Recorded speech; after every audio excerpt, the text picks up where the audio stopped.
The Nikki Glaser Podcast. The Nikki Glaser Podcast. Here's Nikki. Oh my God, here I am. It's Nikki Glaser. It's the Nikki Glaser Podcast. You okay? I guess. What's going on with your brain? I don't know, dude. Short term. Wait, are you hearing things get fast? I'm hearing the song still. But it's like fast and weird? Are you stroking? Oh, it might be. Jesus Christ. I was getting my hair done yesterday and the girl thought there was an earthquake. And she was like, oh, no, I think I'm just having a body problem. Like she was just like, there's an earthquake. I was talking about pedophilia at the time, so maybe it was a change of subject. But I was going into a lot of detail at a high volume because there's, blow dryers going off nearby about how everyone's been molested. So maybe it was a change of subject. But she was actually, this girl that does my hair. It is a good code word. Earthquake. Yeah. I mean, it really brings things to a stop. I mean, definitely. Where were you? Here? Here in St. Louis. Are there a lot of earthquakes? There has been like. We are on the New Madrid fault line. Oh. I wanted to say New Madrid, but no, we pronounce it New Madrid here. But it's spelled Madrid? Yeah. Love that. So yeah, we're on a big fault line. Yeah. Sorry, what were you saying? I don't even know. Oh, I'm stroking out today because I forgot that I've been having really short-term memory loss that is different than when I smoked pot, where it would be like, it would happen all the time. But sometimes I do something and literally seconds later I'll be like, we need to do that thing. And they're like, we just did it. It doesn't scare me for some reason, even though it probably should. Yeah. Because it's just such an easy fix. What's a great example? When we snap so that when the video editors can all know, we do the little thing they have in movies where it's a clipboard and you're going clip, that black and white thing. That really is a thing that's in movies. People don't know that actually exists in TV and stuff. It seems like I feel like everyone knows it from Wayne's World. Oh. Remember 3, 2, and they always would say, with no. They would always go 1, and they're like, don't say it, and you don't say the 1. I don't know. But you see so many videos where people go 1, and they're like, hi, and you hear the person taping say 1. Anyway, I just been having those. Go, yes, go, or just someone's face just going from like dead to like on. And we talk about that all the time. I was just doing a bunch of press for our show. It's going international. It just debuted in South Africa, Romania, and Canada. So I was just talking to a bunch of South African journalists and just having that Zoom moment of like the interview's over and just being like, thank you, and like keeping the smile going. Because I still feel happy. It wasn't fake, but it's hard to just not drop your face immediately. So you've been repeating to yourself, you feel like, do you forget other things? Like sometimes in the shower, I'll forget that I just washed my whole body. And then I'll go, did I wash my body? Things like that. Little things like that I forget a lot. Yeah, I'll do stuff like that. I'll be like, did I put those clothes in the dryer? Or did I pick up that thing on the ground that I meant to pick up? And then I'll go back and look and go, it's gone. Yeah. I picked it up, I guess. I don't know where I put it. Now that's a whole nother conundrum. But, little things like that you're supposed to pay attention to, I think, as you get older, to be like, but it's not to the point where it doesn't matter if I remembered or not, if we clicked. Like, that's okay. Yeah. I can have that. I don't know when you start being alarmed, I guess. When people start going, hey, we want to talk to you about something. And they like have this tone with you, like, so we've noticed. Like, that's when, hopefully you forget that. Is that passive aggressive, that voice, or is that just passive? I don't even know what that voice is, but gosh, is it triggering. Do you know whose voice is so triggering? I put it on my Instagram story the other day. Tucker Carlson obviously is just I'd rather listen to, well, I was just going to say something really dark, but I won't go there. But I just picked the worst thing that you could ever listen to. You getting a blow dryer and talking about pedophilia? Yeah, I'd rather listen to someone mouth off about pedophilia over blow dryers. Hand drip earthquake. Same episode. But the way he talks is like, and sometimes we don't do that. Like he talks like, I said on my Instagram, he talks exactly in the same tone you would talk to a child about like, well, tonight you have to go to bed early because Santa's coming. For your guns. Santa will bring you presents. And sometimes he doesn't. Like, it is this cadence and this rhythm that is, I know that's part of, people go, well, because they are children. He's talking to people that are simple-minded. And so but it's not. It's something there's something a little hypnotic about it. It's like a rhythm he does, but I can't stand being talked to like a child. And he talks to like, but he's kind of talking like, and the liberals want you to think this. Like he talks about liberals in the way we talk, like we're talking about Santa. I don't know. It's just, I couldn't believe, I realized he talks like he's talking to children. Yeah. I hate him so much. I don't think I've ever hated anyone more than him. And and someone said the other day he's getting more and more attractive and how that's irritating. He is a good looking man. He's good. He looks like, a captain of a lacrosse team. Kind of has the waff haircut. I just don't like his tone. Don't have that tone with me, Tucker. I just want to see his drop What if he face. called you a good girl while he had that tone? And he said you're doing a great job. No, because I knew it would be fake. He wouldn't be actually meaning it. Which, by the way, good girl, I looked it up last night. I didn't even look it up. I was on Reddit, of course, going to bed, and someone was talking about, one of the Reddit threads was, what's something you're into sexually that your family would be shocked to find out about you, or like the normal person? And people were like, anything, because it's my family, it's gross. But I think that's an interesting question. Like your friends, like if Noah was into something and I was like, wait, what, Noah? Well, the dividing of the balls, yeah, the balls on with her their nose. nose. Yeah, that was a good one. Yeah, that was. But anyone like Noah, who's like soft spoken and like has a chipperness, and Well, I would think for you it'd be shocked. leaning. They'd be more shocked that you've only had sex with one person. Like it's the opposite effect for you. Well, I think because people expect you to love like the roasting. I think makes people think I'm like dominant and like want to be like, oh, you Yeah. want fucking small balls and your dumb little dick. I'm gonna fucking dominate you, pussy. Oh, you want that? You think you want that? Like that kind of thing. You Which, should by do the that way, more often. That did feel pretty It cool. would be kind of fun to do because I was reading last night, and people that are subs also like to be dominant. So I think that I could be good at being like. Because sometimes, I don't want to get into any details about my sex life currently because it's just perfect and I want to keep it that way by not talking about it explicitly. But there are times where I do feel like putting a little bit of like, no, this is happening and you can't fight it. I know that turns me on so much that, and so much of the porn that I watch, which is I go to Reddit and I typed in forced orgasms, which is my favorite subgenre. It's where like girls are tied up and like being forced to come like a ton of times.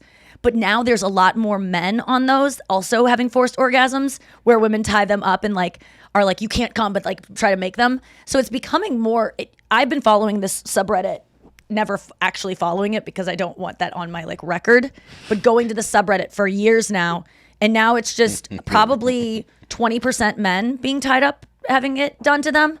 And there's something about it where I have learned so much what I like as someone who is a sub that I feel like I do a really good job at being a dom because I know exactly what we want to hear. And sometimes when dominant people are following into that role just because their person likes to be a sub, not necessarily that they are naturally a dominant person, that sometimes they don't get it exactly right because they don't know what it's like to want that. But I know what it's like to want it, so I can probably give it pretty good, if that makes sense. It is funny when someone's being a sub, but then also wanting you to do what they want, so they are dominant while subbing. Oh, it's a tricky game I play, where I'm like, I'll go... do whatever you want to me, also a little slower. I'll just go, I'll just say, no, like I'll just, if if I have an understanding with partners that I engage in this kind of stuff with, where it's like, I've never explicitly had like safe words, but there's a tone. Yeah. I go, please stop doing. I did Tucker. turn into Tucker. I do a Tucker. I have a little bow tie on that's strangling me. Yeah, there's a tone where I go, no more. Like I don't like being slapped. I don't like, it shocks me. I like a slow like pressure. I don't like out of nowhere. But then sometimes I do like that if it's gentle enough. But like there have been times where it's like, oh, that falls in line with the rest of the stuff I like, but no, that. And then I just go like I'll just do it as a character, like I want to be good, but I just don't like being slapped. Like I'll do it as the like, and he's like, get it, Yeah. But I was reading about, because I've always been like, okay, what am I really into? And when I look in porn, I've always been like Mike the Men, which is what this girl made me in LA. She's a graphic designer artist, and she made me a kind of collage with my face on it. It says Mike the Men on it. Because I just want men to be more mic'd in porn, because I want to hear them say the things that I want to hear, which is good girl. Like, no, oh, you think you're going to do that? No, that's so sweet. You can't. Oh, look at you. Like, I like that kind of attitude. Do you like grunting from a man? Because I found that like women picking up things? Yeah, like, oh, God, your fucking bag's 49.6 pounds. No, like it's like 49.89, 89. Taking out a hairdryer. Yeah. No, like right before we come kind of thing. Like, I love a orgasm sound on a guy. Love it. And I like when guys make noise like, oh my God. And that's like what I holding realized. it back almost. Yeah. Yes. I realized last night the thing that I'm specifically into that I didn't know how to name for it, and I've always heard, but I didn't really put it two and two together, is a praise fetish. I like praise kink, which is, good girl falls into that, but also like it's a wide array of things. But if you like hearing like compliments on your body, compliments on how tight you are, compliments on how big your dick is, if you like being shrouded in compliments, you might have a praise fetish. And they got into the psychology of it, which I find is interesting, because most people, for me at least, I don't like compliments because I feel awkward with them sometimes. Same. And you feel like you don't deserve them. Mm-hmm. Now, when you are being forced to take them on, when you're in this like kind of fantasy world of sex, it becomes easier to have all these compliments. And it's also humiliating in a way to get complimented. A lot of us feel humiliation when people compliment us too much. And so humiliation is already a kink in and of itself. So a lot of times people have a praise fetish because it's partially humiliation, because they're so embarrassed that they're getting all this praise about how hot they are or whatever. But I really definitely have a praise fetish to a degree where it's like, there's gotta be, I want to find a name for it of what I'm into, which is being told I can't until I've been like, I've proven myself. And then I can, and that I've begged enough. I feel like a lot of times in porn, girls are like, please, can I come? And the guy's like, no. And then she's like, please. And they're like, sure. And I'm like, no, make her work for it a bit more. There's more than just one no. Like, get mad at her if she does. Like, I love when, I know this is getting really kind of too pornographic, but no, my favorite porn is when the guy is like, the girl's tied up or whatever, and he's doing stuff to her, and he's like, you can't come. And then he's like doing everything he can to make her. Like, that's always what I ask for. I'm like, you do everything you can to make me come, and you tell me I can't. And if I do come, I've disappointed you, and I'm in trouble, and I'm going to have to pay for it. Like, that is my kink. And I feel like the one that I like the most is, oh God, what was I was on a tangent, then I forgot. Fucking ham drip. So when a guy says you can't, tries to make you beg, and then you do it anyways. Yeah. Oh, that's it. My favorite, and this happens very rarely. If you ever find a porn where this happens, please send it to me. Please, because there's no category for it. The girl sneaks one in, and the guy catches her. Because you can sneak orgasms by just like, not screaming, not doing stuff, and just, but your muscles contract down there. So like anyone who has enough knowledge of what a female body does when it has an orgasm will know when it's actually happening. Just because even if your face is like, no, I'm not. And when people go, did you just come? Oh, you think I wouldn't notice that? Like getting busted for it? Oh. And then my other one that I super can't find anything for is when a girl, like when perverted teachers, and I know that there's tons of those, perverted male teachers bring in a girl and they like not make her do stuff, but they're like, oh, we're gonna show you like how to do some stuff, and they're like very gentle, very nice to her, and she feels like kind of like she has to do this because they're like older teachers, like elders of the church. Wait, who's the girl? A student. Oh, okay. A hot student. And she's just like curious and wants the stuff, but she also feels like, am I going to get in trouble? And they're like, no, the only way you won't is if you do it here under safe circumstances. Kind of like, you can drink, but only if you drink around me kind of thing. I love that. And I like creepy gynecologists. I mean, I'm all over the fucking place. Creepy gynecologists? Gynecologists that don't fuck you, but they like do stuff with their fingers. I don't like, because every gynecologist video, it always the guy ends up fucking the girl, or like and it's very obvious. I like where the girl's like, is this happening? And the girl's like having an orgasm, but like almost ashamed she is, because she's like, this isn't supposed to feel good, but like is having, and the girl likes it. Yes. By the way, never is the girl, and not that there's any shame, and if you do like things where the girl's like, I don't like this, because to each their own. Rape fantasies are a thing. They are not rape, they're fantasy. But for me, I like when the girl's like, I like this and I feel guilty that I like it. I think someone could diagnose me with a personality disorder based on what I just said. I think everything you're saying aligns with people that like stepmom porn. It's like you can't have I can't get into that yet, man. What do you mean? I want to, but I won't let myself. Like, there's something about like a stepdad or like a dad making the girl like go down on her stepmom or something that I gotta be honest, it is intriguing to me. I don't have step parents, but like bringing parental things into it obviously is so taboo and wildly popular. Yeah, well, stepsister is probably number one on. But I don't have any step siblings, so I can't. As someone that has them, it doesn't do it for you. No, it doesn't. I don't let my brain doesn't go, hey man, I got a stepsister, Melanie, I could jerk off to this. Like, it doesn't really connect that way for me. But I don't have church elders either, and I still want that fantasy. And I don't go to the gynecologist. I've been waiting to get into one for years. None of them will. It's like getting meds for your. I'm like, will you also check out my asshole? And they're like, no, we don't do that here. This is what I go. Most of the stuff I watch online, you guys are doing all the holes. Oh, you think urology goes into the proctology? I mean, it might as well. I just love any a 3-for-1, like a BOGO. I don't know how people don't watch porn, and just I've been trying to use my imagination, and I've gotten far, but not far enough. Like, it's just there's something. It almost feels like when Charlie and the Chocolate Factory. Remember when they're farting to keep afloat? Burping. Okay, well that was a porn I watched. Yeah, that was. You know that when they're queefing so they can stay alive. Yeah.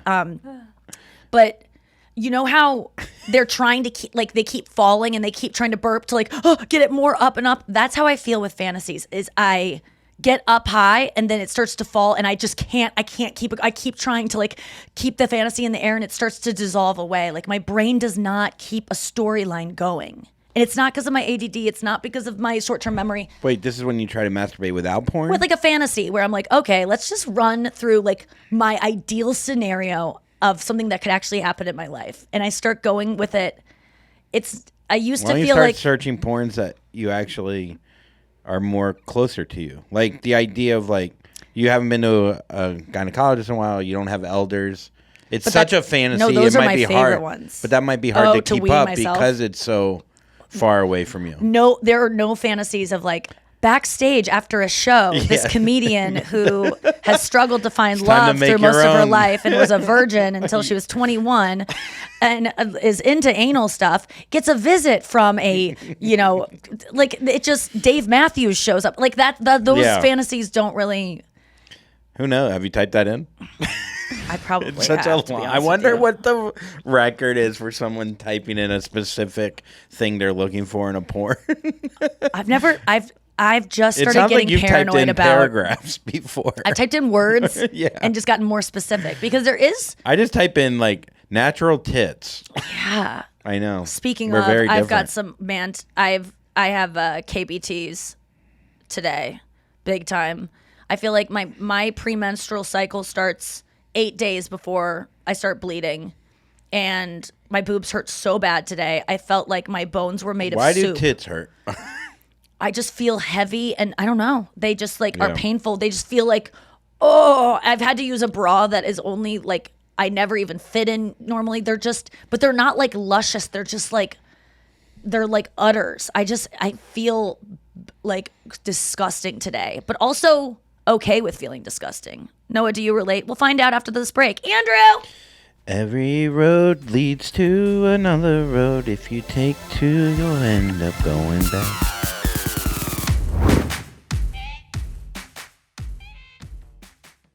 Noah, do you get premenstrual symptoms like 18 years before your period even starts and then also 5 days after it ends so that you never get a break ever? I want to know all the time. But I like having. Wait, what does the K stand for in KBT? Kettlebell tits. Oh, kettlebell. Okay. Yeah, they're kettlebells today. Yeah, so like I like having weight. I'm always like walking around just like cupping my boobs just to hold them as they're bigger.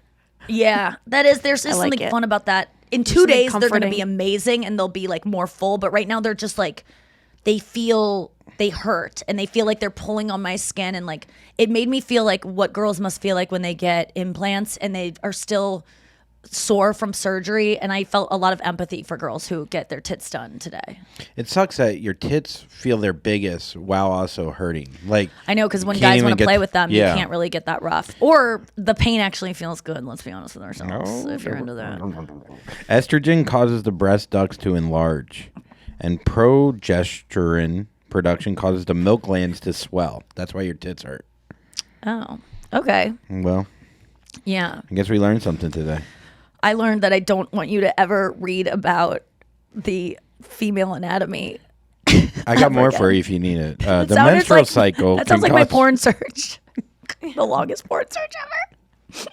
I went to Wilco this weekend to the Solid Sound Festival in Northampton. in New York. You're looking at me Not like Northampton. outside Albany, right? North Adams, Massachusetts. Anyway, it's where Mass Smoke. It's the Berkshires. I didn't know I was in the Berkshires. It's so freaking beautiful. I flew into Albany. When I did carpool karaoke with Wilco, which I've talked about on the show, they were my favorite band since 2007, and I used to be obsessed with them. All these things, and over the years, I've become an adult and less obsessive. But then, carpool karaoke called. They asked who I'd want to do it with. I said Wilco, thinking they were way too cool. We did it. It was the best time ever. And while I was there a few months ago in Chicago doing that, they invited me to the Solid Sound Festival, which is their music festival it's like Wilco sponsored, and Wilco plays, and it's all bands that are friends with Wilco, and there's comedy there. And I always was like, God, I really want to go to that, but I don't want to ask to go. Like, I wanted to go perform in the comedy tent, and it's John Hodgman is the one that does it. Nick Offerman. It's all these like kind of intellectual comedians that I felt like Josh Gondelman was there. But every year it's John Hodgman is the one that puts it together, and he's an author, and he was on the Daily Show, just a brilliant guy. And I just felt like, oh, I don't know if I'd even fit in there. And so this year they were like, you should go. They mentioned it in Chicago, and I was like, okay. And it was funny, Crystal, their manager, was like, everyone says they'll go, but no one ever shows up. Like, you were the only one that's she's like, it's really cool that you showed up. And I was like, I wouldn't miss this for the world. Like, me and Nick Offerman, who played what's his name on Parks and Rec. He talks like this. He has a mustache and he's grumpy all the time on the show. He really does talk like this in real life, and he is also one of the biggest Ron Swanson. He's also one of the biggest Wilco fans ever, and we are very similar in that we both love Wilco and can't believe we're friends with them. Like, he is exactly like me. Yeah. Exactly and he's been going to this festival for years and years and years. He's been friends with Jeff for a while. He got Jeff on Parks and Rec, and that's how they became friends. Oh, wow. But Jeff Tweedy, the lead singer of Wilco. And so, but I'm there. So I got asked to go there. I go. They throw me on a secret show, but I'm really there just to like hang. Chris is supposed to go with me, my boyfriend. The morning of, we are going. He's not feeling well. He missed work the day before. We didn't hang out for a couple days because he was feeling sick. He's testing negative for COVID. No worries. I'm going to the airport. He's already there, and he's like, I just took a test. I'm positive. I'm going home. And I'm like, fuck. And so I go alone, and I'm like, it's just going to be awkward because I feel like I'm already just kind of, they loosely invited me, but they don't really want me to come, and I was looking forward to just having that time with Chris to like not feel in the way. I don't want to be backstage like, hey guys, can I hang and jam out? And I just was like, oh fuck. And I'm someone who's constantly around people. People think that I'm good at doing things by myself, but I'm not really booked on this festival. No one knows I'm there. I have no friends there.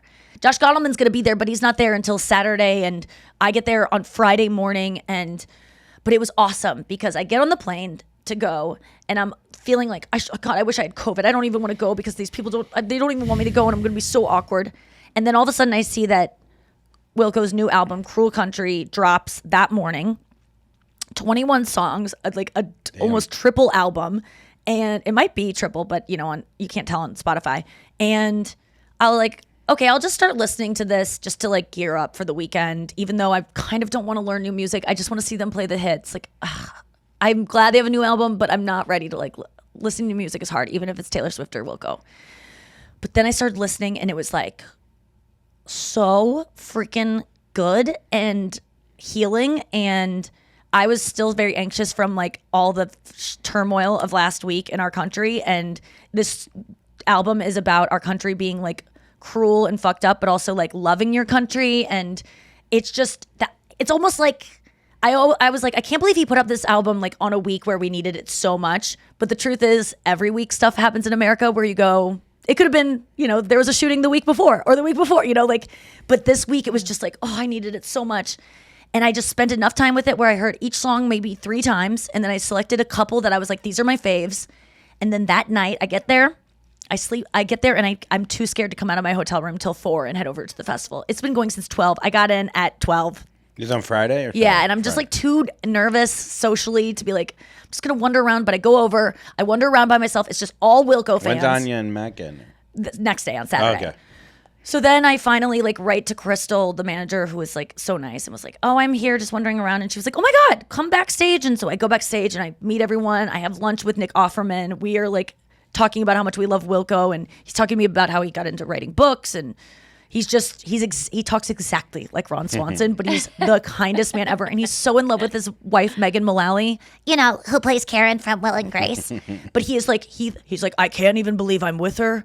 He remembered that we interviewed him on our show, You Up, which I didn't think he would even remember. So I didn't do the thing of like, nice to see you again. I was just like, nice to meet you, because I assumed he wouldn't remember his press tour 3 years ago. But he was like, I believe I did your show when I was promoting one of my books. And I was like, you did. But then That's that what night, I love about you, Nikki. You're so down to earth. You're a star. Like, you are a celebrity, and people want to have you around. That's so nice. I just like, this is one of the things that make you so lovable, because you're so humble and like down to earth. I have bad self-esteem. Yeah, it just felt like no, I mean, yeah, where does the humble that's the thing, is where I'm like, I know, like, I have to remind myself, like, I'm accomplished, like, I deserve to be here, like, I'm an artist too, like, everything's okay, you're not less than.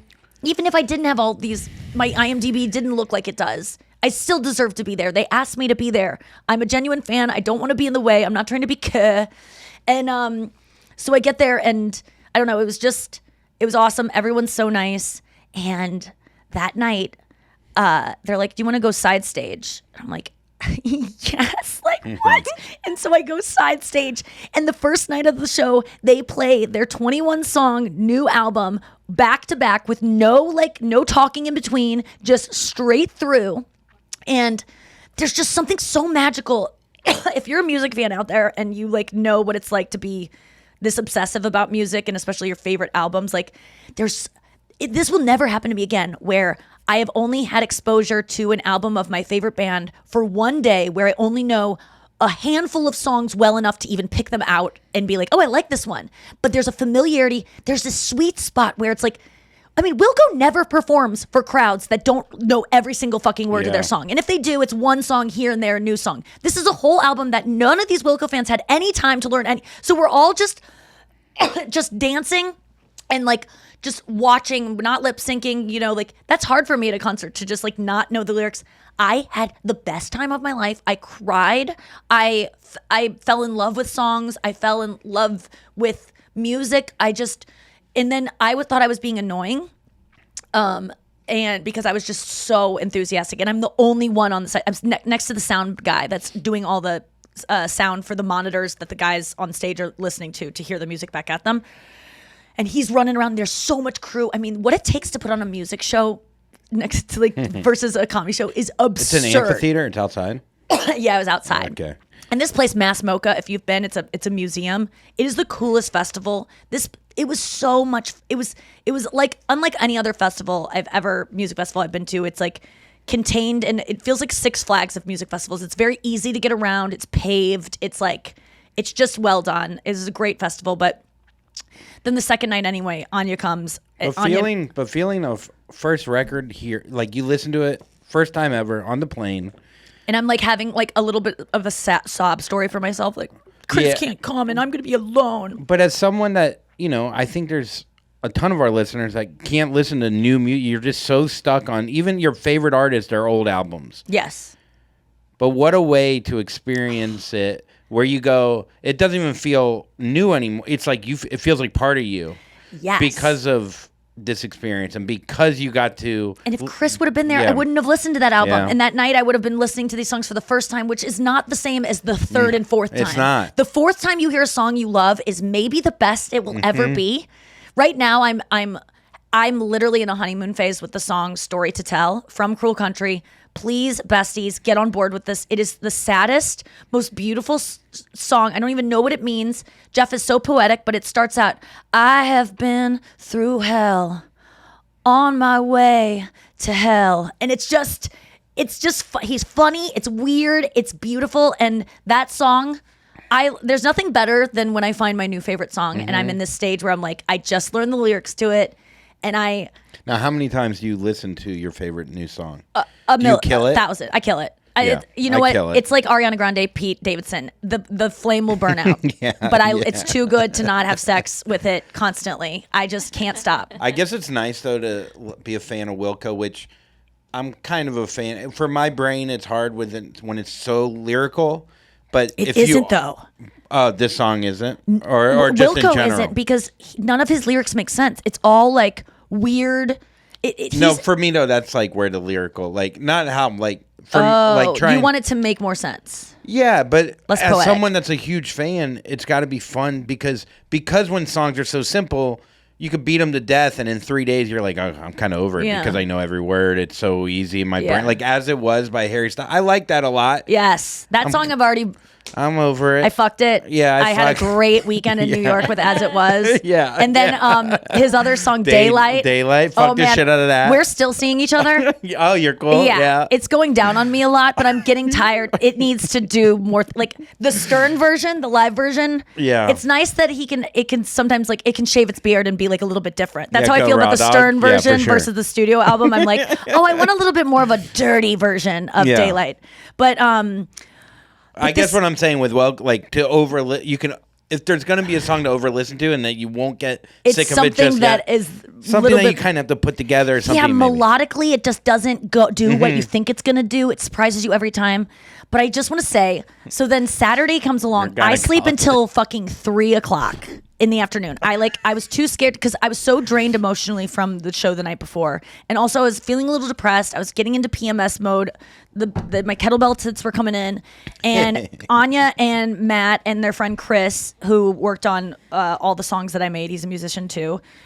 They came from where they live in New York, 3.5 hour drive. They were coming to hang out, and I got them tickets through Wilco, who are so nice and just give me anything I want. They let me go to the merch booth, and they're like, just anything you want. Just tell them you're Nikki, and that Crystal said you can have anything. And it was the best. So, because all I used to wear was Wilco stuff. So, like, to now just have it's like supermarket sweep, or like I feel like one of those kids on the Nickelodeon where they used to like let them in Toys R Us and just grab a bunch of toys. That's what I'm like there at the Wilco merch booth. But so how many Saturday, things do you grab though when things I are only free? did 4. Yeah, I did it. There is a limit though. But I did tell Crystal I have my eye on the jean jacket. I don't want to overextend, but if there is an extra jean jacket, no, I want everything. I will literally take everything. If Crystal's watching this, I was modest. I want literally every piece of merch, and I will wear it every single day. And I'm not joking you. I want everything. But I was just trying to be cool. It's an interesting thing though of like going overboard, but while trying to, you want everything, but you want it to seem. Yeah, when people like, go, have whatever you want, I go, can I have everything then? And they're like, well, we didn't mean that. And you're like, okay. So, what did you mean? We meant one shirt. I got a hat. I got a short sleeve shirt. I got another short sleeve shirt, and I got a sweatshirt that I made that only had an extra large, which is what I like in Cut sweatshirts. her down. But I made it a dress, and it was Jeff Tweedy dress, and I wore it the second night to the show. So I'm side stage the second night, and the second night they play what they want. It's just like a fun set, mixed with some of the new stuff that is great, and Anya was there. We're both side stage. No one else is side stage, by the way. There's not room for anyone else. And I feel in the way. I feel annoying, but I'm assured that you are not. It's fine. And all the guys, I know all the guys at this point because I did carpool karaoke. They're so freaking nice. And after the first night, some of them said to me, like, your enthusiasm was so nice for us, like how much you were into it. And I didn't know if they were being nice or not, but I was like, I'm going to trust that they meant that. And so tonight I'm just going to really enjoy myself. And so the second night I'm with Anya. Sorry. Right on the side state. Like no, but do you do it before they went up? Did you already do your stand-up at this stand-up point? was during the day. Stand-up is like, well, whatever. It was amazing. It was with No, but I would feel like so it was just a comedy show. Yeah. Okay. And it was awesome. I mean, it's indoors. It's a huge venue, huge room. It's where Wilco was practicing before they went on the big stage. But it was amazing show. Nick Offerman, me, Josh Gondelman, a comedian named Io. I forget her last name. She's incredible. And you did what, 10, 15? I did 30 minutes. You did 30? Yeah. And I did like jokes about Wilco. We were calling like, I was like, this is so great. It's not like Coachella at all where everyone cares about what they look like.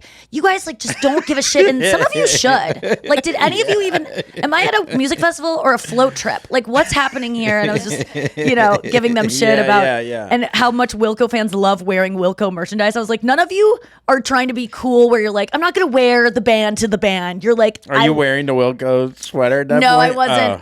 At this point I was wearing, I don't think I was wearing a Wilco shirt, but I was like, but I'm one of you. I love that shit. And then me and Josh Gondelman and were backstage, and Anya and Matt, we were all trying to come up with like funny, because Wilco fans are usually like older men, like they just are kind of older people. And so I was like, your merch booth is insane here. You have they have so much merch. Crystal, who runs the merch, is like, it's just cool shit. And there's tons of like like fanny packs and like hats and buttons and jean jackets and socks and guitar picks, like anything you could want. And so we were just going over, like, we were taking Wilco songs and making them funny like items. I was like, there's a lot of new items coming out. And I was like, it's like fast fashion in there. The merch booth has like thousands of options. I was like, and then Josh Gondelman gave me the line. I was like, it's like Forever 41 in there. And so then I was like, you guys have like Casino Queen. One of the songs is Casino Queen. I was like, they're coming out with a Casino Queen Craftmatic adjustable bed. There's the song Heavy Metal Drummer. I'm like, there's the heavy metal hip replacement that's going to be released on Sunday. So get in line for that. Wait, let me go through the other ones. You have the there's a song called I need a camera. And I was like, there's the I need a camera. Like, no, I would like a camera, not one on your phone. I want to take it like an old picture, like just some old man bitching about it. She's a Jar opener for arthritic people. There's the Sky Blue Sky Alice. Summer Teeth Dentures. I am trying to break your heart brand pacemaker. And so, yeah, I was just going off. And Gondelman's the perfect person to bounce. He was like, this is what I was born to do. Yeah. It was nice. You don't know Josh Gondelman. He's fantastic. He writes for Jesus and Miro. He used to write for John Oliver. John Oliver show. He's a great comedian, Josh Gondelman. Anyhow, but yeah. And I have so much more to say. I do want to share one last thing, that the best thing that happened to me that I put on my Instagram was that I felt annoying the whole time because I was dancing so much and having like the best time. And especially when it's all the songs the second night that I like know every word to. And he played She's a Jar because he knows from when we did carpool karaoke that's my favorite song that I want like on my funeral playlist. And I cried when we did carpool karaoke to it, and it was just like he just knows what it means to me. And one of the roadies came up to me and was like, I just want to let you know I've worked with this band for 12 years. That's the 5th time I've seen them play that live. I just want to know.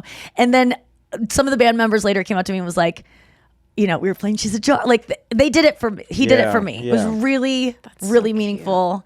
And then afterwards, I just want to play this. So I am just gobsmacked at how amazing the show was. I feel like I feel like high. I'm just the happiest I've ever been. And they're walking off stage, and I'm holding my phone because I want to film them walking off stage because they're walking right by me. But I also don't want to be holding my phone because I want to applaud. So I put my phone in my fanny pack and just let it record so I could just have them coming off. And I wasn't trying to record them like acknowledging me. Like I did not want them to be like, I wanted to just applaud them and tell them great show because they did.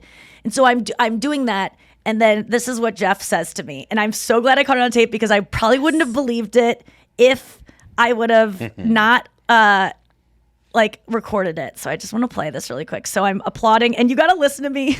I played this for Kirsten, and she was like, it sounded like you were like, thank you forever. Like, I'm so obsessed. Listen to this. Okay.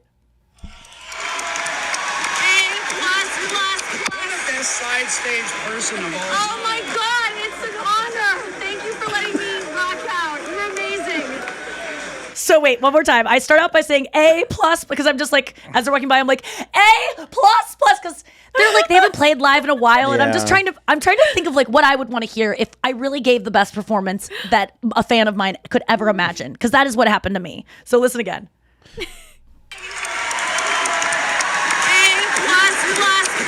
Side stage person of all. Oh my God, it's an honor. Thank you for letting me rock out. Thank you for letting me rock out. But he said you're the best side stage person ever. Yeah. And so that is like, I am now like, I'm going to every Wilco show I can, because if they actually do like my enthusiasm, it literally is the best feeling I could ever have in my life. I would literally give up sex to just have that feeling the rest of my life. Like, that was my favorite feeling of all the feelings I felt. I think they learned too that, like, although you did pick them from Carpool Karaoke and you show lyrics to your favorite song, I'm sure when they see someone know the catalog, like, like, there's something, like, I don't know, beautiful to it. And you showing up, although you don't think you're important at times, is just as, like, you showing up for them and being there for them, they feel the same way, and you need to, like, take that in a little bit. It's like, you're a good girl. No, yes. but just take that in too, because you know what? In their mind, they're thinking, holy shit,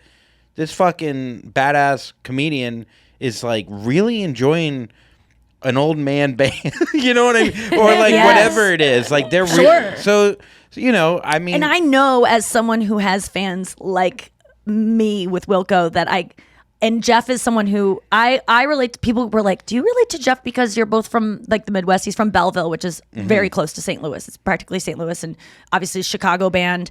They're like, do you think it's because of, like, your Midwest roots? And I'm like, no, it's our depressed roots. Like, he's a depressed person. He, grew up, like, addicted to things and with anxiety. And that's why I like him so much, is, like, I relate to him as being someone who does not think he's cool. He thinks so. He's constantly like, I know Jeff, like, because I am him. And I was like, I took him, like, the last thing I said to him was like, I want you to know this album is the best thing ever. And you need to know this. You need to let it in. You need to let it in. Like, this, I'm not bullshitting you. It is so freaking good. And I hope you hear this. I hope you hear me. I'm not lying to you. And but I know it's hard, because you just go, they're being nice, or they don't really know that I kind of tricked them with this one thing. But it was the best weekend, and there's something about being at a music alone. festival, and, like, it's nice to, it sucked that Chris couldn't go, obviously. Yes, and it would have been a whole different But to take that thing. and to flip it and go, you know what? Granted, Matt and Anya were there, but there's something about going to an event alone where you could literally be whatever the fuck you want to be. And whether it's a fanatical fan or maybe someone that just sits at the lawn and doesn't even want to partake, but just wants to have their own moment, there's something beautiful about that. So, yes, I don't know. It's cool that you took getting that recognized. and, like, I was just, like, walking around quietly, like, just observing. It was nice to be alone. Yeah. But it was scary. And now I realize how people feel when they're like, I'm scared to go alone. Like, it takes courage, and it takes a lot of, like, triumph over anxiety, but, like, just try it. You can always leave. That was my thing. I was like, I can always leave. I don't have to stay. That's the best about being alone. You can always You can leave. Oh. You can always leave. So I think that's the thing. So many people don't want to do things that they're scared of, because they're like, well, then that's just the way I'm going to be the rest of my life. It's like, no, you can always go back to the way you were doing it. Let's get to the news. You heard it here first. Yeah, you heard it here first. Oh boy, hope you had all the swells this weekend. Happy Memorial Day. All the swells, apparently, all the swells. It's Monday, you know what that means? It is Monday. Back to you, Noah. Okay, so you guys have some tour dates this weekend in Cleveland, right. Ohio, the Agora Theater, and Carnegie of Homestead Music Hall in Pennsylvania, and the Lyric in Baltimore on Sunday. Yeah. And we got a celebrity coming to our Baltimore show. I'll tell you later. I know who. Really? Who? Ray Lewis. No way. But yeah, we got good shows coming up. Cleveland, I love performing in Cleveland. And then is it in Pittsburgh? Is that probably where that is? Moham or whatever. I mean, Pennsylvania has given us such great shows so far. Yeah, please come out to those shows. I think tickets are still available. NikkiGlaser.com/tour. And yeah, thank you, Noah. Okay. What's the first news story?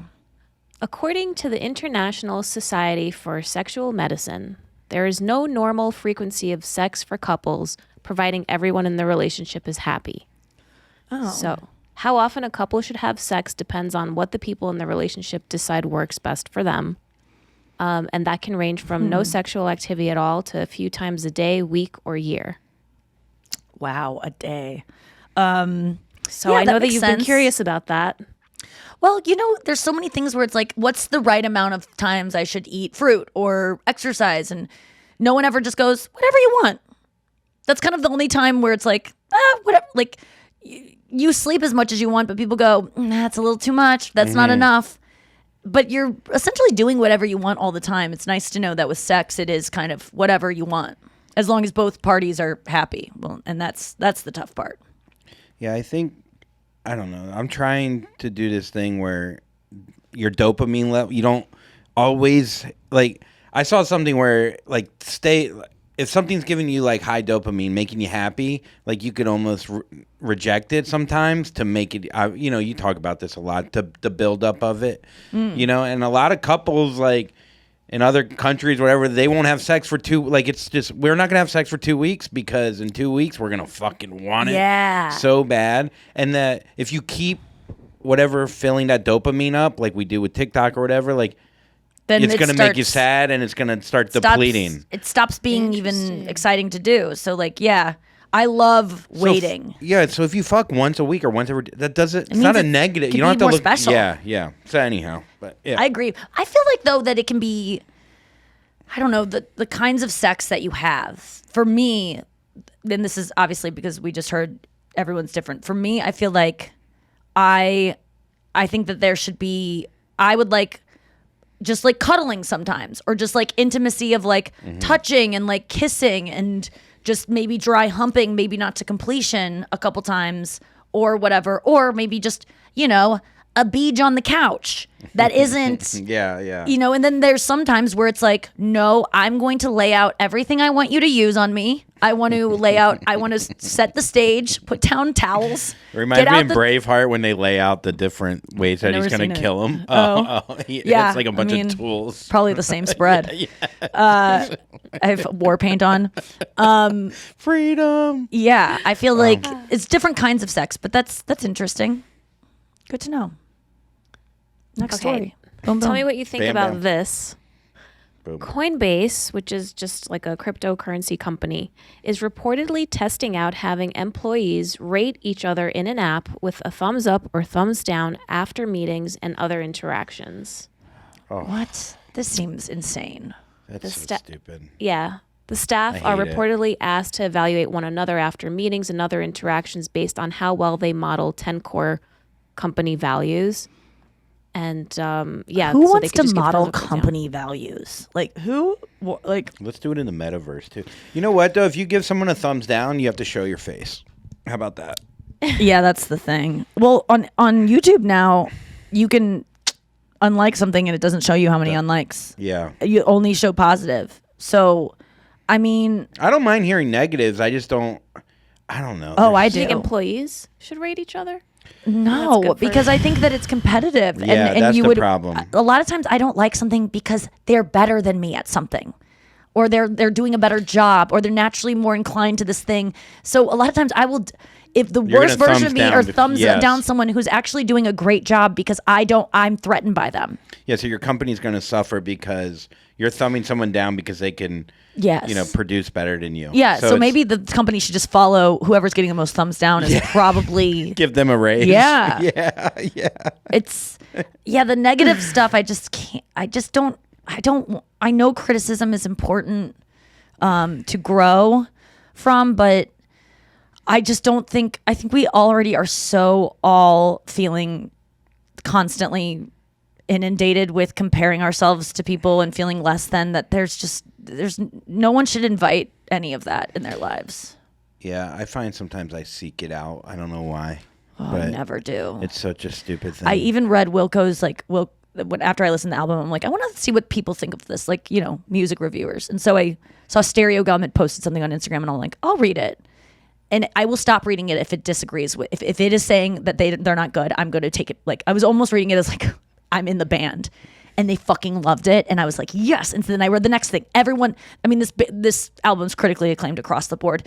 And when I saw Wilco this weekend, it was the day it came out, and I'm seeing everyone from the band, and I was like, hey, not to trigger you, I don't know if you read reviews, but I'm not going to say anything. It's all good. Like, I just want to say everyone's getting it, and it's very exciting. But I had to preface that with like, I don't want to trigger you, because smart people who I think Wilco are don't read reviews. And Jeff I've heard used to not, and now he kind of is in a, like, sometimes you just go through a period where you like seek it out.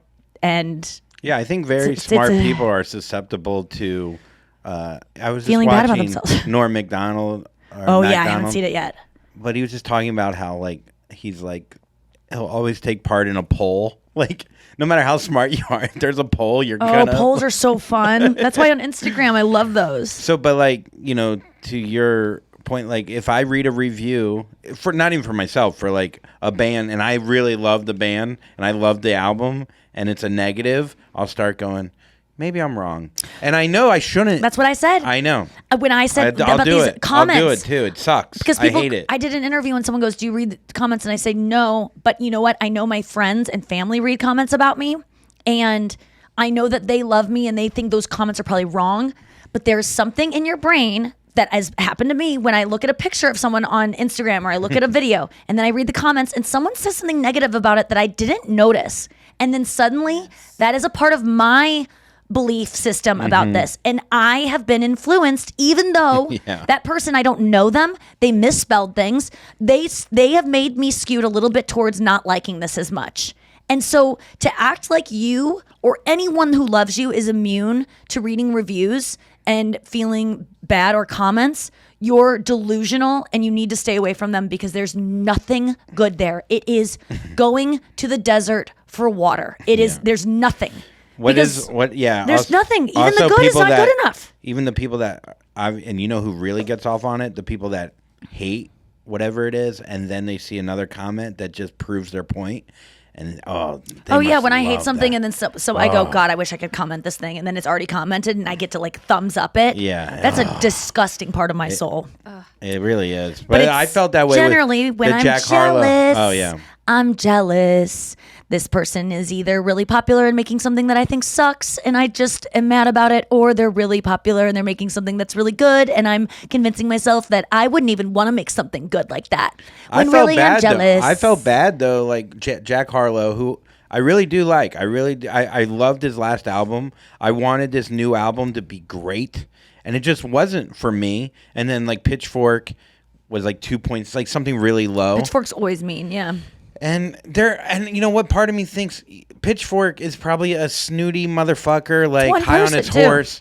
Really, Mr. Pitchfork? Yeah, I mean, like someone writing a review, it's one person. Oh yeah, and I just feel like part of me wants to be like, "Fuck you, you hate him because he's so mainstream."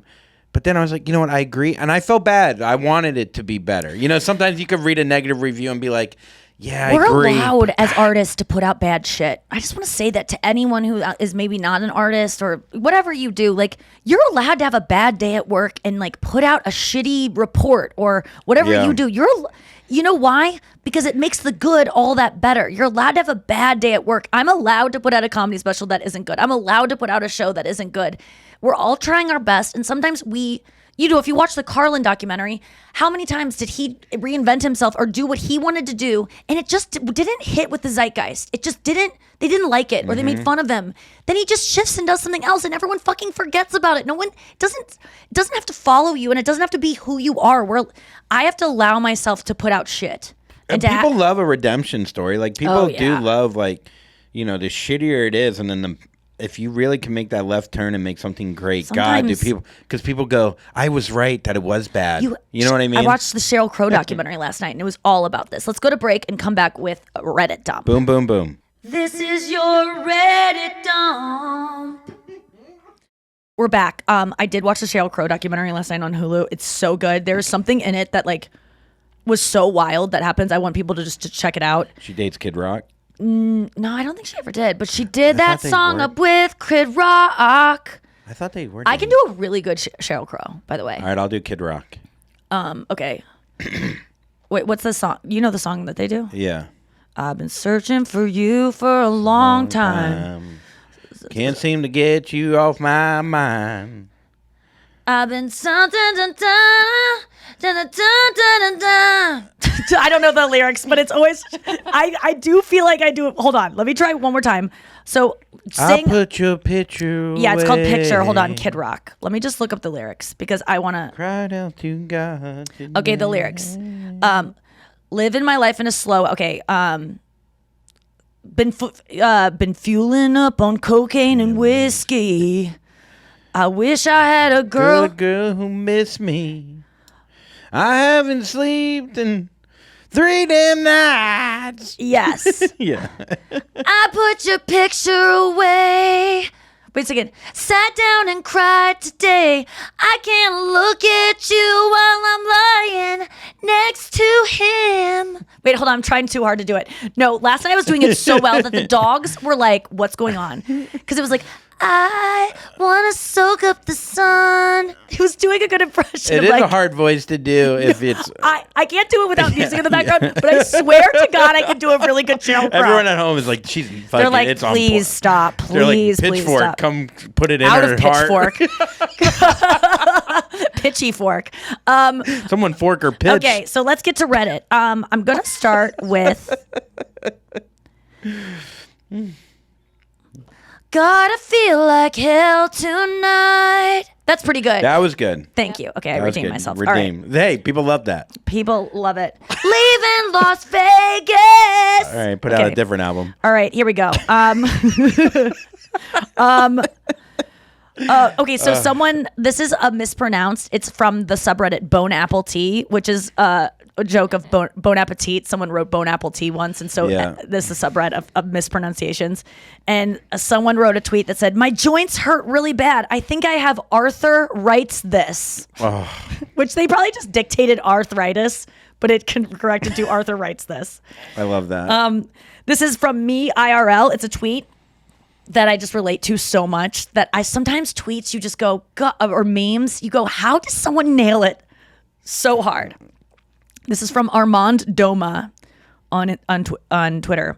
I am 32 years old and still deeply terrified that consuming anything from the hotel room minibar will somehow bankrupt my entire family. Dude, that is so true. Relatable. So relatable. What? I am a woman that has more money than I know what to deal with. Sometimes I'm not bragging, but it's just true. And I still will not even think about touching anything in the minibar. It's because we're told from when we're 5, if you go near it, you're fucking dead by It's your so parents. funny. It's so Sometimes funny. It made me I'm want to even do it now. Sometimes Yeah, I'm even just- scared to put like a water bottle in a hotel fridge because I think that there's like a weight in there, and if I take it out, they're gonna think I Yes. took something out. And then they're gonna bank, like literally you will be homeless on the street because Yeah. because the One prices bottle of are vodka. so crazy. Yeah. This is also from this is from To Me IRL, For Me IRL. It's another subreddit of just tweets that are kind of on the mark. It's from Emily Murnane, Emily_Murnane on Twitter. It says, "We don't need to get coffee to catch up. Honestly, I can just shoot you a text to let you know I have no updates and I am doing bad." Save money on gas. I love that because Yeah. sometimes people want to get together and you go, what? Like, Why do we have to bring coffee into this? Why do we have to make it a thing? I know. It's to fill your day, you know. Yes. This is from ADHD Women. The subreddit, it's another tweet. It says, tries to learn someone's name. Brain. No, we are at capacity. Me. With what? Brain. Angela, Pamela, Sandra, and Rita. Me. Those aren't even real people. Those are Mambo No. 5 lyrics. Brain. A little bit of Monica in my life. Me. Please stop. Brain. The trumpets. Yeah. Like, it just... I don't know why sometimes memes, that one probably doesn't work as much when I'm like reading it, but it really made me happy. Oh my God, this is another one from Emily Murname that was on the last one. I did not know that I liked 2 of her things. This happened over weeks at a time. Said people with good singing voices should not be allowed to do karaoke. Sorry, but it is not fun watching you do a little Star Search performance. I'm here to see drunk Keith fight for his life through living on a prayer as God intended. Tomorrow night is my birthday and we are going to sing karaoke. It was supposed to be tonight, but my sister and brother didn't get back in town in time. And I'm excited to do some Sheryl Crow and really, I'm thinking about opening it to the besties. So I just want to say, I think I'm going to do it tomorrow. If you're a St. Louis bestie, Wednesday, tomorrow, June 1st, if you want to come to Westport Social at around 6:30, we will be doing karaoke and hanging out. The karaoke rooms are small, so it might just be like a certain number of people can fit in at a time, but I would love to meet you and see you if you just want to go to Westport Social. There's tons of stuff to do there. It doesn't have to be a whole thing. You can go alone. I will greet you. So Westport Social tomorrow night at 7:00 is when it starts. This is one, did I do this last week? It's from Thanks I Hate It. And it says, your car will never make that noise for the mechanic. Your car is like, that's our special noise. I can only make that noise for you. Dude, I feel that one. Yeah? Yeah, I mean, I think with anything, like you could also, you're having a pain when you go to the doctor, and then when you get to the doctor, it goes away. Yes. It's like, no, I swear to God, dude, my kidneys are bleeding. They're like, no, you're fine. My car's... there's that light, and it always for some reason it turns off too, and then you think your car's fine. I know but the light is just broken. That's how fucking bad your car is. The bulb for that light. The is actual out. thing. Yeah. Fucking Final thought. Here's one from Ask Men. It says, my girlfriend just asked, Did you hear that asshole? And then she farted. What immature things do your partners do? I think that's so funny. It's funny where like Brenna will maybe fart and she'll go, oh, it was just a toot. And it kind of was just a toot. It does make such a cute. But then I'll fart where the light goes on in my car somehow. Yeah. And I'll go, a little toot. Like I'll cover it with a toot. It's like a foghorn. Yeah. It's literally not I don't know. That's fun. What do you do? Someone said grips ice cubes in her hands, unbeknownst to me, then saunters up and seductively wraps her arms around me, then shoves her ice cold hands on my belly. That's cute. Yeah, it's a little left turn. My girlfriend does that stupid, what's that on your shirt? And then flicks my nose trick when there's actually something on my shirt. It's okay, though. I get her back by wetting my hands, then rubbing them on her face while saying, I hate it when I pee on my hands. Oh, I do that all the time whenever I go to the bathroom and wash my hands. And I shake someone's hands. I go, it's, I just went to the bathroom. It's not what you think. It's pee. I say that a lot. I would never wash my hands. Someone said, I like to get in elaborate poses before I let one go. My wife just laughs and calls me an idiot. For things my wife does, she likes to play punch me in the face, and I'll sell it like I got hit by Tyson. She loves that one. I don't know what that is. I'm trying to think of funny things I do. My brother got me when we were younger. He put ketchup on his hand and grabbed a knife. And I thought I cut him, Or like I had a knife and then he somehow he threw ketchup and I thought I slit his wrist. I got ketchup and I was on my running hand around at McDonald's crying. Once. Yeah? And I was going to the bathroom and I remember an old man saw me walking in the bathroom and was like, are you okay? And I was like, what? Like, it was so scary to have an old man just grab me and be like, are you okay? And I was I'm like, no. I got ketchup on my hand. I think that we do so many dumb, little inside joke gummy things, worm. but that was for another boyfriend, Yeah, but that was fucking weird. I love how unrelatable that one is. Like, it's relatable, but it's also like that's. But your I don't thing. understand how anyone doesn't do stuff like that for their boyfriend if their boyfriend isn't grossed out by that kind of stuff. So he liked gummy worms. That was his favorite snack. He was coming to visit me in California. I was picking him up from the airport. I knew he would finger me immediately upon getting in my car. So I put a gummy worm in my vagina so that when he fingered me, he'd go, "What the fuck is that?" And he'd pull out a gummy worm, and he did, and it was funny. And then his dick was a gummy worm all weekend. Yes. Boom. Knock 'em. You set them up, boys. Oh boy. I think that I do. That's a fun one, though. Yeah, that was a fun one. I mean, What was one that I did Chris Now, the how other day that long? was What so if he elaborate? didn't finger you? How long do you let the gummy sit in you? No, I would have before- grabbed his hand and go, I have something to show you. You know, I Yeah, wouldn't it have. comes right out. Yeah. But people are like shocked that I did that. I'm sure it fucks up my pH balance. But you know what else fucks up my pH balance down there? A man's dirty hand. So it's like, who cares? What is people go? You put a sanitary a thing that I'm supposed to eat right from the package. I put it in my vagina, and you're acting like that's so shocking. You put men's dirty fingers and penises in your pussy. Dorito fingers, or even your own fingers. I think that I'm trying to think of like. Do you ever I just don't know, take a tit out? That's what I do. If I'm wearing a tank top, we'll have a serious conversation and I'll like just turn around and I'll just respond back. And it takes always like a couple so to notice. that's fun. That's one of my favorite bits too, is just acting like I like to play the character of like I don't know what to do with them. It won't stay in. This shirt doesn't fit. And I'll just keep going like, but it's not working. And it's a Rachel Feinstein move of like, my boobs are too big and I don't know what to do with them. She has a great bit about girls just being stupid. Like, my tits are just dumb. But I think playing that kind of dumb character is fun. And I tried that kind of with Brenna over the weekend where I go, should I wear this bathing suit? And then I turned around and I took my balls and I put them like on the sides? on top of the bathing. I was like, is this cool? Because we were all like debating on what to wear. And I was like, nothing matters. Like, she was a little worried about what she'd wear. And I was like, is this cool? And she goes, don't ever do that again. It looks like you have a bald chicken and on top of you.